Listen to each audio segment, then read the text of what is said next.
Muy buenas noches, una noche sin estado de calamidad. Sí. ¿Qué tal? ¿Cómo está? Sea usted bienvenido. Por cierto, Julio, es un tema que estaremos analizando. ¿Cómo estás? Sandy, buenas noches, y qué bueno que mencionas eso, ¿no? Porque hoy muchas personas preguntaban el hecho de que, bueno, no hay ya estado de calamidad, entonces hay toque de queda, no hay toque de queda. Y eso es lo que tenemos Hay que muchas analizar dudas. para que sepamos qué es lo que pasa, ¿no? Por supuesto, Claro el que marco sí. legal, qué es lo que se sustenta también, qué artículos, qué leyes, todo esto lo estaremos hablando en nuestro primer tema. Así que, ¿comenzamos? Perfecto, comencemos. Veamos el contexto.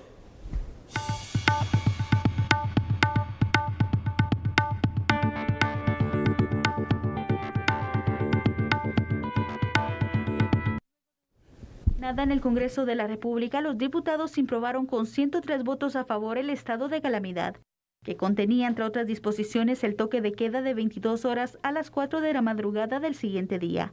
Pero, agotado el procedimiento en el legislativo, la interrogante es, ¿continúa el toque de queda? Y es que el decreto 9/2021 que emitió el Congreso de la República sobre la aprobación del estado de calamidad contiene en el artículo 2 lo siguiente: el presente decreto no requiere sanción por parte del organismo ejecutivo, entrará en vigencia inmediatamente y deberá publicarse en el Diario Oficial. Lo que significa que el toque de queda perdió vigencia de inmediato desde el momento en que el Congreso de la República aprobó el estado de calamidad, por lo que ya no hay restricción de horario para la libre locomoción. Bueno, entonces vamos a ver, tal y como tú lo decías, Sandy, qué es lo que ha sucedido, ¿no? De conformidad a la Ley de Orden Público, se tiene que conocer, sí o sí, por parte del Congreso de la República, cualquier estado de excepción que imponga el Ejecutivo a través de un acuerdo gubernativo. Ahora, ¿qué pasa? Ahí hay tres opciones, todos lo sabemos.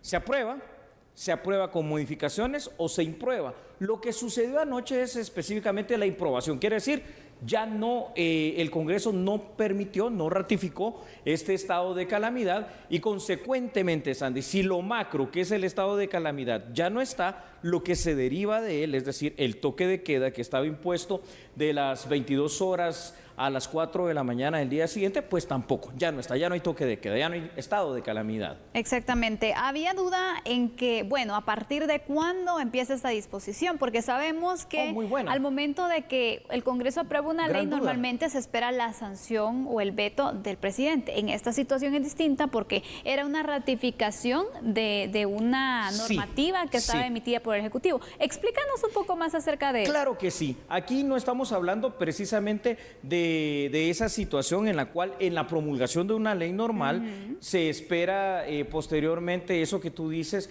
el veto o la aprobación de la presidencia, porque era al revés, un procedimiento contrario, ni tampoco hay una vacatio legis, un tiempo para espera para que esto sea efectivo ya en todo el territorio nacional, que sea vigente la disposición. En este caso ordena el Congreso que esa disposición de la improbación se tome inmediatamente desde anoche, desde el momento en que se dio. Obviamente anoche pues podían haber todavía más dudas, ¿no? Que está o no está vigente, y que posteriormente, para cumplir con los pasos legales, se publique en el Diario Oficial. Pero yo creo que ahora ya responsablemente se puede informar por todos los medios y con este orden legal que desde anoche no está ese estado de calamidad y por ende y consecuencia el toque de queda ya no existe. Usted puede circular las 24 horas por todo el territorio nacional. Ahora, aquí hay que preguntarse otra cosa, Sandy.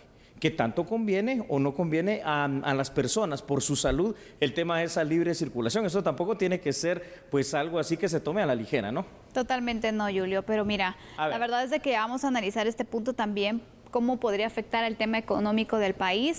Tenemos un análisis sobre este punto, porque aquí la responsabilidad nuevamente recae en cada uno de nosotros, en que nos sigamos cuidando y aunque no tengamos esta restricción, nosotros también podamos establecer horarios y evitar llegar a lugares muy aglomerados para reducir así el riesgo de contagio. Julio, entre las dudas que se escuchaban en la población y de verdad que varias personas me consultaban y seguramente pues a ti también por ser abogado, pues bueno, te tenían diversas preguntas, pero una de estas era, bueno, el Congreso no aprobó este estado de calamidad. Quiere decir que las personas que fueron detenidas durante el toque de queda, que hoy queda pues entonces sin efecto, es una detención y fue un procedimiento ilegal. Es una de las dudas, pero expliquemos por qué. Julio, expliquemos por qué, porque por eso hay un tiempo, ¿no? El Ejecutivo, de conformidad a la Ley de Orden Público, puede implementar cualquiera de los estados de excepción, en este caso el estado de calamidad. Creo que aquí un poquito la situación se dio también por la tardanza, hay que decirlo, del Congreso de la República en resolver esta situación, en conocerlo y decirles, señores, sí o señores, no. Desde el 15 de agosto, imagínate que entró en vigencia este toque de queda hasta ayer, entonces, 23 de agosto. Aquí hay que decir algo, es decir, literalmente estuvo vigente por una consulta también que se hizo a la Corte de Constitucionalidad, aunque ya habían vencido las 72 horas de plazo, el estado de calamidad con el toque de queda. Las personas que fueron detenidas durante ese lapso, durante esos 7 días prácticamente, que infringieron precisamente esa norma que estaba vigente de conformidad a lo resuelto, aunque no estoy necesariamente de acuerdo con la resolución de la CC, pues entonces sí estaban dentro de un marco legal correspondiente y vigente en ese momento en el país, así que no hay ningún problema. Los agentes captores, fíjate que a mí las preguntas me las hacían los agentes que hicieron las capturas, bueno, entonces voy a tener alguna repercusión porque será una detención ilegal, como tú decías, no, por esta simple situación. Ahora, a partir de anoche mismo, y eso sí es complicado, ¿no? Porque pudo haberse dado alguna detención en horas de la madrugada, ahí es otra cosa, pero no necesariamente todos tuvieron la información justa y a tiempo. Ahora sí, ya todos sabemos fehacientemente, no hay estado de calamidad ratificado, por ende no hay toque de queda. Planteaban un tema de una persona que había sido detenida ayer, pero fue a eso de las 9 de la noche, donde todavía estaba el toque de queda. Sí, pero sabemos que el procedimiento es que cuando detienen a una persona por toque de queda, la policía tiene 6 horas para llevarlo a un juzgado. 6 horas, sí, para presentarlo ante autoridad competente de conformidad a lo que prescribe el artículo 11 de Constitucional. Entonces no fue inmediato el traslado al juzgado, fue llevado después cuando ya estaba pues improbado el toque de queda y decía, bueno, pero al final entonces era una detención ilegal. Hay que entender esto, si la captura fue antes de la improbación, así es, está en la legalidad. Exactamente, ahí lo que hay que hacer es ir a la prevención policial. La prevención policial es lo que la gente llama el parte policial, donde se consigna, entre otros datos, la hora de la aprehensión. Pero vamos con datos. Adelante, también, Julio, para que podamos ir entendiendo de mejor manera lo que ha sucedido. Sandy, de conformidad a lo que establece la Ley de Orden Público, que data de 1965, cualquier estado de excepción debe ser conocido por el Congreso. En este sentido, el Congreso debe tomar 3 posibles acciones: aprobarlo con modificaciones o improbarlo. Anoche el Congreso de la República procedió a improbar el estado de calamidad interpuesto por el Ejecutivo, lo cual significa que también queda sin vigencia el toque de queda. Ya lo hemos dicho varias veces para que nos quede a todos absolutamente claro. Sandy, los guatemaltecos podrán desplazarse libremente en todo el territorio nacional las 24 horas del día, sin mayores restricciones que las que se establecen, eso sí, por el semáforo epidemiológico y, por supuesto, por el respeto a las medidas de bioseguridad. Totalmente, Julio. Hay que tomar en cuenta algo. Sí. Hay medidas de bioseguridad que pues se tienen que tomar en consideración y también no debemos tomar como parte de esas medidas que ya no están vigentes con el estado de calamidad. ¿Sí, Sandy? Por ejemplo, algunos consultaban, bueno, ya no hay toque de queda, ya no hay tampoco pues la situación de la ley seca. No, la ley seca sigue vigente. Sí, es que esto es muy importante y fíjate que es otra de las preguntas que recurrentemente me hacían hoy. Bueno, ya no hay estado de calamidad, ya no hay toque de queda, entonces tampoco hay ley seca. No, ¿y esto por qué no aplica? Y vamos a explicarlo por qué. Porque la ley seca no viene impuesta en este acuerdo gubernativo que se improbó. Entonces, siendo que la ley seca está vigente por otro acuerdo gubernativo que sí fue aprobado en su momento y que no tiene una fecha todavía de caducidad, dada la situación especial del tiempo que pueda durar la pandemia, la ley seca sigue y continúa bajo los parámetros que conocemos ya desde el año 2020. Ya eso de que era a la 1 de la mañana ya está quedando en el recuerdo. La ley seca empieza a las 21 horas.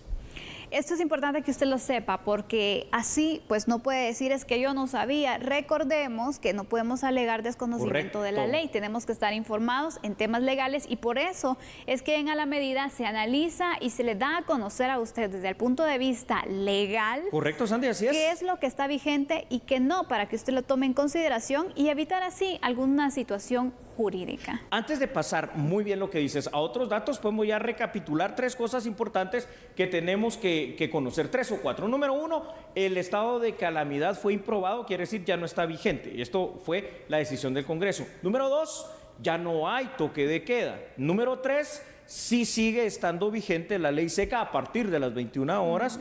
Y número 4, el respeto a las medidas de bioseguridad y la recomendación que pueda haber tanto en lo sanitario como en lo penal, artículo 301, 305, con la contravención de disposiciones sanitarias para el contagio de enfermedad o de pandemia, eso por supuesto que sigue estando vigente. Ya que tocaste el horario de la ley seca, ¿qué te parece si vamos con otros datos que también son importantes? Me parece importante hacerlo y ahí están en pantalla. Sandy, claro que sí. Es que otro aspecto importante, y vaya si no, en la vida del guatemalteco, a aclarar a la población, es que la ley seca, que desde el año pasado ha iniciado a las 21 horas, continúa, por favor, de la misma manera. No se vayan a confundir en esto. Es interesante entender que desde el punto de vista político, desde el corazón de la política guatemalteca, que es el Congreso, no se consideró oportuno que siga este toque de queda, ni por supuesto las medidas que conlleva el estado de calamidad mismo. El Ejecutivo, eventualmente, ¿no, Sandy? Sandy, podría volver a decretar mediante acuerdo gubernativo otro estado de calamidad en cualquier momento. Esto también tenemos que tenerlo bastante claro, pero en el contexto político actual el resultado seguramente sería el mismo, entonces no sería una medida lógica. En consecuencia, somos los guatemaltecos en lo individual, y esto tú lo decías, en lo familiar y en lo laboral, quienes tenemos que cuidar de cada uno de nosotros para, al final de cuentas, ir cuidando a los demás. Eso es lo importante que tenemos que saber. En lo legal, creo que ya lo hemos dicho y ya lo hemos explicado. Sí, es muy importante entonces que usted tenga claros estos puntos. 9 de la noche inicia la ley seca. Bravo. No hay toque de queda, no hay estado de calamidad. Ahora bien, otro de los puntos que hay que estar atentos también es que este estado de calamidad lo aprobó el Congreso, pero eso no significa que el Ejecutivo, por ejemplo, pueda plantear otro. Sí, es correcto. Esto sí tenemos que tenerlo muy claro en cualquier momento, cuando menos lo podamos imaginar. Y aquí hay que ver, hoy circulaba una carta que mandaban los médicos del Hospital San Juan de Dios pidiendo medidas más fuertes, ¿no? Por el tema del alto contagio. Pudiera volver a presentarse una situación similar planteada a través de acuerdo gubernativo en Consejo de Ministros por parte del Ejecutivo. Por supuesto, aquí la ley se repetiría, es decir, tendría que volverse a enviar al Congreso de la República y esperemos ahí que ellos decidan en el tiempo legal. Aquí el gran problema, Sandy, para ir finalizando este tema, es lo que se tardó el Congreso en decidir, apruebo con modificaciones o impruebo. Al final de cuentas se improbó y entonces todo eso, menos la ley seca de las 21 horas, ha quedado sin efecto. Mira, aquí aprendimos entonces diversas situaciones, porque al principio hubo mucha confusión en el hecho de que el plazo, no las 72 horas, en el cual pues después el Congreso, recordemos que pasaron las horas y estaba conociendo, pero desconocíamos a la interpretación que se da en ese momento, también es 72 horas para que el Congreso lo conozca, lo cual sí se hizo. Entonces ahí va una de las primeras lecciones o de los primeros puntos entonces que se van aclarando. Luego de esto es la aprobación o no, incluso la modificación de este estado de calamidad, que se da entonces después de varios días, que ha estado desde el 15 de agosto, recordemos, inició el estado de calamidad, el toque de queda, y hasta ayer se resolvió, ¿no? Con una improbación, finalizándose así el tema.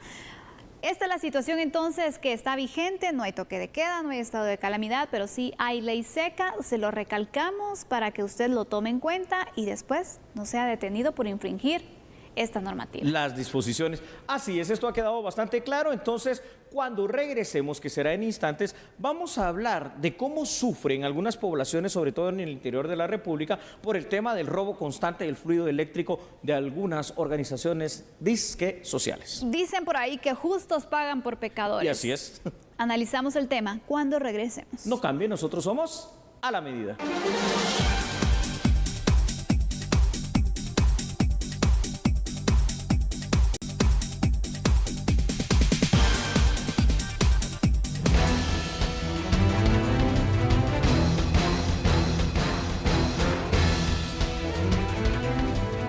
Nuevas comunidades de los departamentos de San Marcos, Jalapa y Zacapa, entre otros, han reportado que este año sus pobladores han sufrido de cortes de energía eléctrica, a pesar de estar al día en sus pagos. Las autoridades del Ministerio de Energía y Minas señalaron que esto se debe a que personas y grupos organizados irrumpen con el fluido eléctrico afectando a los usuarios. Esto es asociado al robo de suministro eléctrico.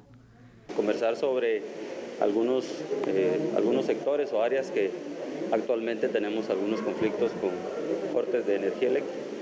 Actualmente tenemos cortes en diversos lugares, por ejemplo en Malacatán, en San Marcos, tenemos problemas en San Antonio Xochitepeques, en algunas comunidades de San Pedro Pinula, en Jalapa y San Diego Zacapa, entre las más recientes, digamos. Mire, principalmente la distribuidora nos indica que el motivo es usuarios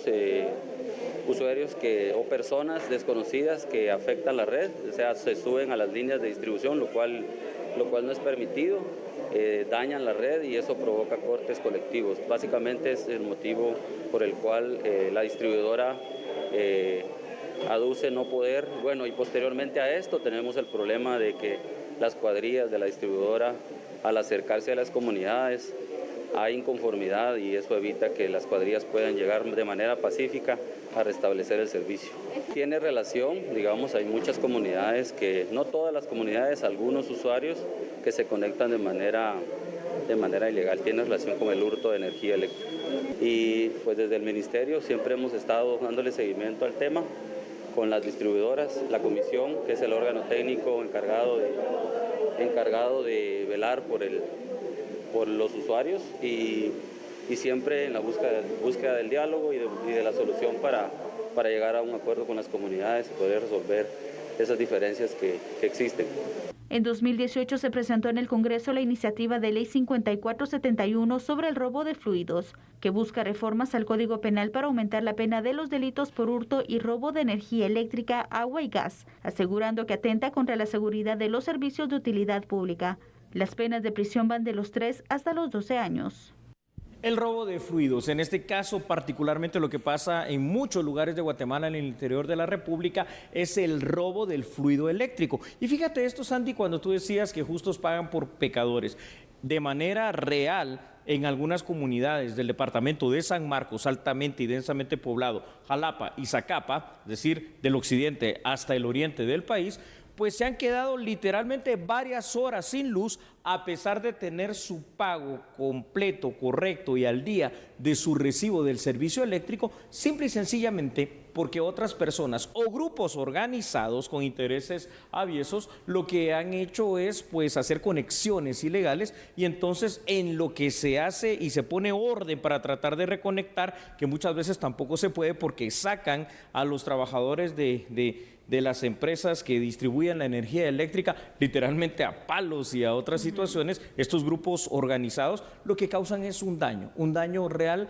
a la economía y un daño real al patrimonio de las personas. Exactamente, Julio. Vemos entonces que hay que tratar las cosas como son. Así es. Porque esto es un robo. Ladrones de energía, sí. Exacto, sí. Imagínate, entonces también tienen repercusiones, pero ¿qué pasa, Julio? Porque a veces como que faltan investigaciones, ¿no? Sí, Sandy. A ver, hablamos ya varias veces, esta no es la primera ocasión en que hablamos de este robo de fluidos eléctricos, pero no miramos precisamente ese tema, es decir, una investigación penal certera que lleve a poner tras las rejas, primero, a los actores materiales, quienes se dedican a hacer esto, exacto, ¿no? Pues pudiéndolos hacer o arrestar en la flagrancia mientras lo están haciendo. Y la otra cosa, los actores intelectuales. ¿Por qué? Porque aquí en este caso hay un beneficio y este beneficio es un beneficio económico. Esta gente no es Robin Hood, no es que hacen esas conexiones ilegales para regalar la luz y que el pueblo lo tenga de gratis, no. Cobran más o menos en promedio 35 quetzales de una manera ilegal, algo que están robando que le pertenece a otros. Y aparte de eso, las repercusiones que trae para las personas. Uno, sí, las personas que están pagando su energía a las empresas que están pues autorizadas, que están legalmente pues establecidas. Sí. Y las personas que caen en las... pues en los mensajes, en las propuestas de estos grupos que dicen, bueno, mire, yo le voy a vender la energía más barata y realmente no saben las consecuencias que se vienen porque hay una deuda con la empresa. Así es. Y aparte de ello también entonces se pueden quedar en cualquier momento sin luz, sabemos las repercusiones que tienen estar un momento, terrible, unas horas, imagínate, sin luz, no hablemos días. Entonces son las consecuencias para las personas que pues están ganándose el dinero honradamente y no estos grupos que solamente se están enriqueciendo ilícitamente. Correcto. ¿No? Imagínate tú cómo puede ser esto de dramático, cómo cuesta el tema de ganar e invertir el dinero en nuestro país. país. Una familia que haya hecho su compra de mercado, de supermercado, que tiene carnes, que tiene perecederos, lácteos, quesos, algunas otras cosas, crema, yogures, qué sé yo qué más, y de repente se dan estos cortes y duran varias horas o pueden durar hasta días, como tú dices, pues toda esa inversión que hicieron estando en la normalidad con su pago de servicio eléctrico se pierde y a la basura. ¿Y por quién? Por culpa de otros. Exactamente. Por eso es importante también que sea un seguimiento en investigaciones, que se pueda deducir responsabilidades y que se haga algo, por supuesto. Y esto es muy importante, Julio, el punto que acabas de tocar, denunciar, porque esto también da elementos a las autoridades para que puedan dar seguimiento a casos, porque hay algunos que se conocen, pero hay otros que probablemente se siguen registrando y que no hay información al respecto. Seguir líneas de investigación a través de datos que vienen solamente dados por la denuncia. Y por cierto, ya que hablé de datos, vamos con datos, ¿te parece? Por supuesto. Muy bien, ahí los tiene usted en pantalla. Según el artículo 249 del Código Penal, el hurto de fluidos lo comete quien ilícitamente sustrajere energía eléctrica, agua, gas, fuerza de una instalación o cualquier otro fluido que sea ajeno. El robo de energía eléctrica, Sandy, es uno de los delitos más denunciados en el interior de la República.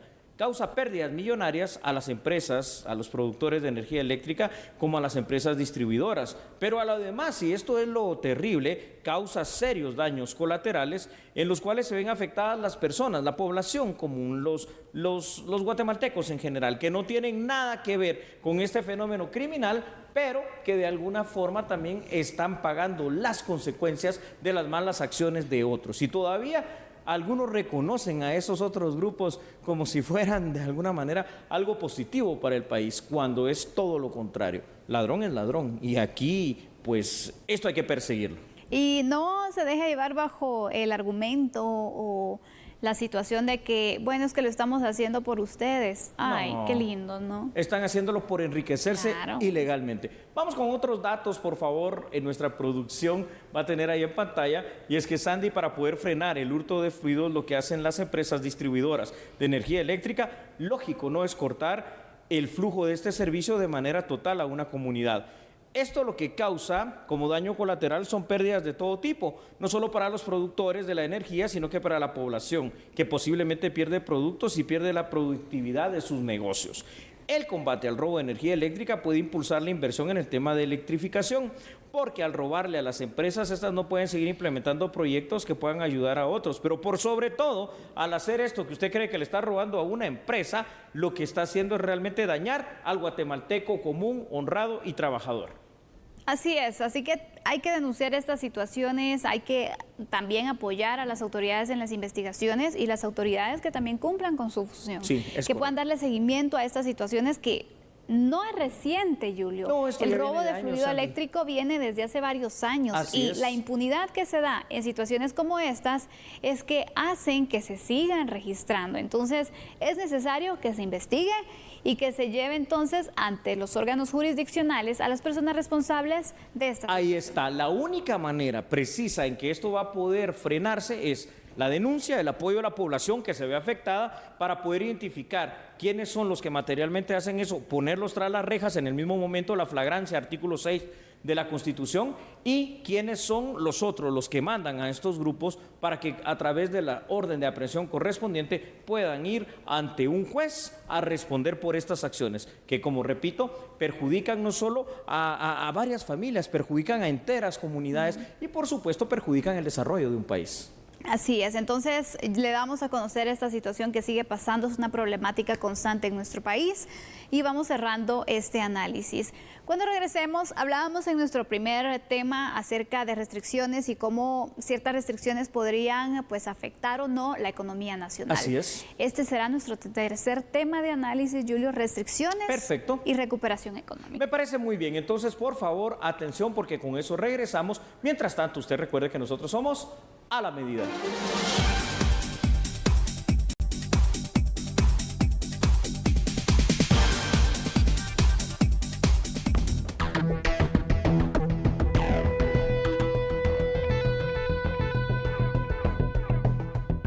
Autoridades de finanzas proyectan escenarios que podrían incidir en la recaudación fiscal y crecimiento económico 2022.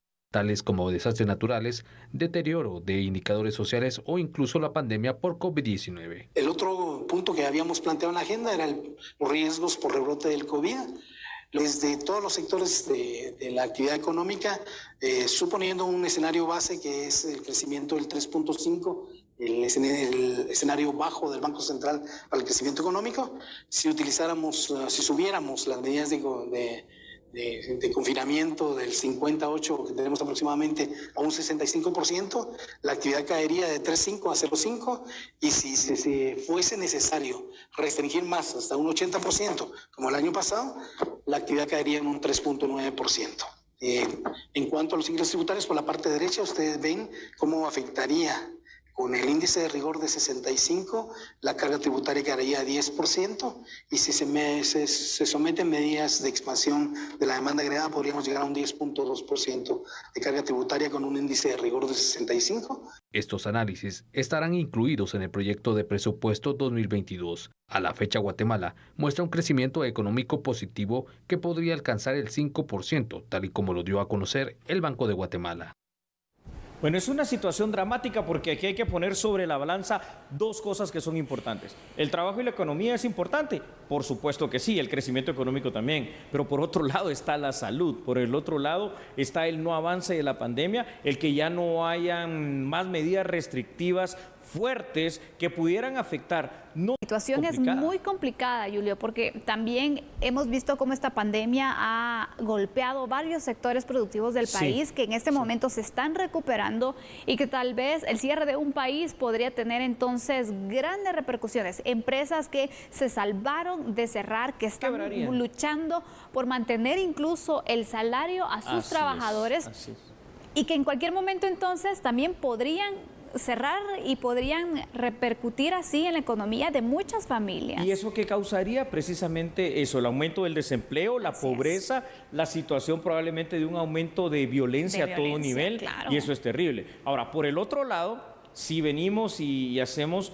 como el presidente Donald Trump, ¿recuerdas tú desde el inicio de la pandemia? Bueno, el expresidente, ¿no? Porque ahora es Joe Biden. Así es. Le dio prioridad al tema económico. De hecho, logró un crecimiento económico importante. Eso sí, no importando, poniendo en segundo plano, y habrá que ver qué tan bueno es eso, la salud. Por supuesto, y por eso el alto índice de contagios en Estados Unidos, y no digamos de muertes también. Entonces es una decisión absolutamente difícil. Probablemente, porque esto ya se está viviendo en Europa, tendrá que llegar a algún determinado momento donde las medidas restrictivas sí vayan a ser fuertes. No sé por cuánto tiempo, ¿no? Tal vez un tiempo no tan largo y no tan prolongado, porque sería darle precisamente en la cabeza a la ciencia llamada economía aquí en Guatemala. Imagínate, yo creo que mucho de esto va a depender de nosotros. Este panorama que podemos ir planteando entonces de cierres, de restricciones mayores, todo va a depender de nosotros, de cómo nos cuidemos. Porque, por ejemplo, a diferencia de esta política que tenía Donald Trump, que él le dio prioridad a la economía y trató de ir recuperando, y sí, pues fue marcando entonces, pero la salud también se convirtió en uno de los epicentros de contagios, porque aumentó considerablemente los contagios. ¿Pero por qué? Porque ni siquiera tomó decisiones en el hecho que es obligatorio el uso de mascarilla. Aquí en Guatemala lo tenemos, Julio, pero ¿qué tanto lo cumplimos? Eso ya es cosa de nosotros. ¿Qué tanto se respeta, verdad? Entonces también yo creo que en parte está en nosotros el poder ver de qué manera vamos saliendo. Hay un grado de responsabilidad de la sociedad. Correcto, de esta pandemia y de estas medidas restrictivas. Porque yo creo que al final de cuentas a ninguno de nosotros nos gustan las medidas restrictivas, ¿no? Esto está bastante claro. Entonces es ahí donde tenemos que poner de nuestra parte. ¿Te parece si compartimos datos? Por supuesto. Excelente, veámoslos por favor ahí en pantalla. La pandemia, Sandy, del COVID-19 ha traído a Guatemala no solo la enfermedad, sino también sus consecuencias en lo social y por supuesto en la parte económica. Durante el año 2020 se vivió una recesión económica por parte de sectores productivos y distintas empresas derivadas de las restricciones para poder combatir la pandemia. Actualmente existen restricciones que todos conocemos, como el de la ley seca, que ya hablamos, y las medidas de bioseguridad. Aparte de ello, por cuestión lógica, siguen estando como una necesidad el hecho de evitar, en la medida de lo posible, las aglomeraciones. Pero es que ahí es donde entra la disciplina social, ahí es donde entra la conciencia personal. Y esto debe acelerarse todavía con otro ingrediente que hay que poner ahí sobre la mesa: la inoculación rápida, pronta y efectiva. Exactamente, y ese es el punto también, que sabemos que no todas las personas han tenido la posibilidad, Julio, de poderse vacunar, que las vacunas no han llegado a todo el país como quisiéramos, pero también, imagínate, esto es un mensaje para las personas que sí pueden irse a vacunar, que tienen la facilidad de hacerlo y no quieren hacerlo. También eso es cierto, ¿verdad, Aquí hay Sandy? una responsabilidad también. Y déjame decirte que no es una responsabilidad solo dada aquí en Guatemala. Sí. Ahora estamos viendo, y me llamaba la atención, tú también lo has visto durante estos últimos días, las noticias internacionales. Italia, Francia, Australia salieron a manifestar, pero salieron miles de personas cansados ya de esas restricciones derivadas del COVID-19. Es más, decidieron quitarse la mascarilla como una cuestión total. No sé qué tan bueno sea esto, ¿no? Porque entonces esto va a ser un círculo vicioso del cual nunca vamos a salir. Porque si el COVID y todas sus variantes, que ahora ya son muchas, viajan por avión, pues seguirán viajando por avión libremente. Si en los países más desarrollados pasa esto, hombre, ¿qué es lo que estamos viendo que pasa en Guatemala? Exactamente, Julio. Mira, aquí es de evaluar, hacer una autoevaluación. ¿Qué está en mis manos? ¿Qué puedo hacer yo para poder entonces contrarrestar y reducir los contagios? Así es. ¿Y qué voy a hacer? Un compromiso que debe existir a nivel individual. Porque hay cosas que no dependen de nosotros. Por ejemplo, no depende de nosotros que los hospitales estén abastecidos, que los hospitales tengan los espacios. No podemos hacer algo nosotros. Pero podemos evitar ir al hospital. Exactamente. ¿Y cómo? Cuidándonos. Las normas básicas, las medidas de bioseguridad, que las podamos cuidar para poder reducir en alto porcentaje los contagios. Es correcto. Aquí cuando vemos este tema y estos datos, que por cierto vamos a pedir que nos pongan datos en pantalla a nuestra producción de la medida, vemos como otros países que parecen más complicados en el contexto latinoamericano han manejado muy bien el tema de la disciplina social. Entre ellos Cuba, que mira qué bien está, y eso que tienen muchas restricciones. Por su parte, como usted ve en pantalla, los sectores productivos en general podrán continuar con el desarrollo de sus actividades económicas y por ende continuar con la vía de la reactivación de la economía guatemalteca. Ahora, si la situación en cuanto al número de contagios sigue en esta alza desmedida y el número de muertes también sigue elevándose, puede ser, y creo que va a ser algo inevitable, de hecho, tú lo dijiste muy bien, ya médicos de distintos hospitales lo están pidiendo, que se tomen medidas restrictivas fuertes. Ahora, esta acción va a significar algo, un retroceso en la parte económica del país y también va a significar una reflexión que es la que vamos a hacer. El balance entre la salud y la economía está llegando a un punto de inflexión. ¿Todavía alguien puede hacer algo? Sí, por supuesto que el gobierno va a tener que tomar una decisión, pero ¿quiénes podemos hacer la mayor parte? Somos nosotros en este caso. Así es que asumamos esa responsabilidad, no tratemos, sabemos que es fácil echarle la culpa a otro, pero también asumamos la responsabilidad de lo que nos toca a nosotros. Cada sector, cada persona tiene entonces una facultad, tiene una responsabilidad que debe ir cumpliendo, porque imagínate, si estamos entonces, no que las autoridades tienen que hacer y que hacer y que hacer, no nos van a venir a poner una mascarilla, no nos van a venir a lavar las manos y desinfectarnos. Porque no lo van a hacer. Exacto, eso ya depende de nosotros. Entonces es importante poder tratar estos puntos, Julio, porque mira, la recuperación económica en el país se ha ido dando. Hay empresas que incluso han surgido de la pandemia, una situación admirable que han crecido, de varios emprendedores, de atreverse a poder iniciar un negocio, a invertir también confiando y con esa incertidumbre, pero lo están haciendo y están tratando la manera de seguir adelante. Un cierre total podría afectarles considerablemente y sabemos entonces esas repercusiones económicas, porque no es que una persona no va a dejar de ganar dinero al final, no, es una familia y son varias que dependen, entonces es una cadena al final de producción. Es claro que en Guatemala, como en otros muchos países, el tema del COVID-19 ha sobrepasado las capacidades de los distintos sistemas de salud y de los estados. De hecho, el manejo de la pandemia en muchas partes del mundo, y Guatemala no es la excepción, pues no ha sido la mejor, ni un ejemplo a seguir. Ahora, esto también es claro, otra situación. Hay ya mucho relajamiento, hay ya mucha situación de que la gente se está animando a reunirse, a tener esas reuniones masivas los fines de semana, a tener esos eventos, a tener esas cuestiones en las cuales lo único que hacemos es poner en riesgo nuestra salud, la vida de nuestra familia y, por supuesto, continuar en el famoso círculo vicioso de la pandemia. Totalmente, Julio. Es importante poder entonces, de verdad, crear conciencia. Mira, esas aglomeraciones donde no se respetan las medidas básicas también Es una irresponsabilidad. Claro, Sabemos que en el país hay pues un sector, que es el sector de eventos, por ejemplo, que pues desde septiembre del año pasado empezó también con realizar distintos eventos, pero bajo ciertos protocolos. Aforos no es lo mismo que tengas entonces un montón de personas que estén aglomeradas, que no tengan entonces ciertos distanciamientos, cierta distribución de personas por núcleos y de cierta forma a que tengas uno donde ya cuenta con una supervisión,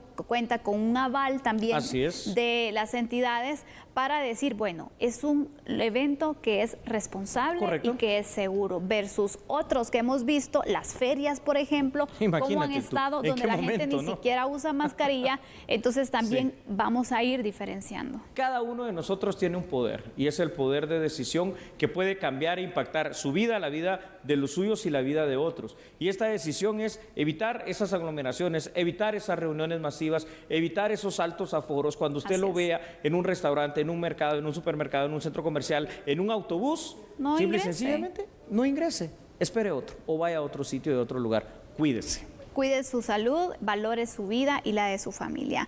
Vamos a regresar entonces con noticias nacionales. Le invitamos a que siga con nosotros. Por favor, recuerde que no es momento de cambiar. Viene la información importantísima para usted, porque a esta hora por TN23 nosotros somos a la medida.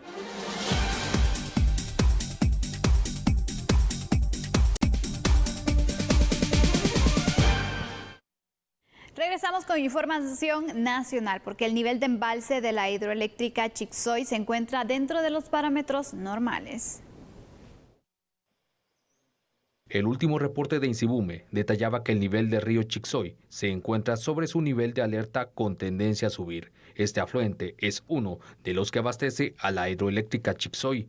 Se señala por la unidad de comunicación del INDE que se encuentran en un periodo normal de lluvias en comparación a periodos anteriores. Por el momento no existe riesgo de superar el nivel de embalse. El reporte del 24 de agosto señala que los caudales entrantes al embalse Chixoy han promediado los 120 metros cúbicos por segundo. Estos caudales están cercanos al promedio histórico durante la época lluviosa. A partir del 25 se prevé descenso de los acumulados de lluvia. El nivel de distancia vertical, conocida como cota, está a 792 metros sobre el nivel del mar y para llegar a su máximo es de 803. El desfogue inicia con la apertura de compuertas cuando el nivel de acumulación de agua llega a la cota de 803 metros sobre el nivel del mar y al descender de esa cota se cierran automáticamente.